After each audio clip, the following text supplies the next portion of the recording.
I didn't have any vision.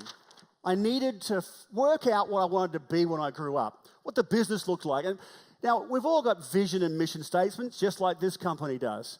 And it typically talks about what the business looks like or what the business wants to achieve, but it's not holistic. As a business leader in small business, and let's face it, we're all in small business, it's about a holistic view of what you look like with that business in the future. And it took me a while to work this out, because I would write those vision statements and look at them and go, yeah, I think I get what that's supposed to mean to me, but it's really not quite giving me purpose. It was a funny thing, I was actually at a non-business related event which drove this home for me.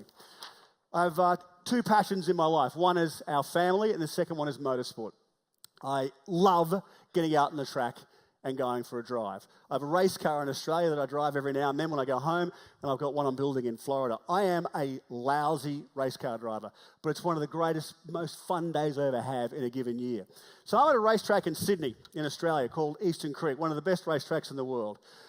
And I'm out practicing for a race weekend, and I'm going around and around and around. I'm having a lousy day. I'm like 6 seconds off the pace. Awful, awful day out. And I come down the main straight, and I came off the track at about 120 miles an hour and started spinning towards the wall. Now, when you are a race car driver in a car that's spinning at 120 miles an hour, you are a passenger. You can't possibly control that motor vehicle. You just put your head down and hold on and wait for the impact. Fortunately, I pulled up about 6 feet away from the wall. No damage to me, no damage to the car. So I went back into the garage, and my instructor pulled me in and he said, "Come over here." And he drew a picture of the map on a whiteboard that was in the garage. And he said, "This is where you came off in turn 1. I said, "Yeah, I know, I was there." He said, "What I want you to do is when you go into turn 1, I want you to be focused on what you need to be doing in turn 4.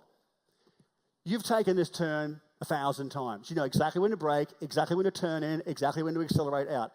Why are you focused on it as you come into it? You should be thinking of the strategy of turn 4. You have no vision in your driving. You are not looking at the strategy of winning the race. You are simply trying to avoid the accident."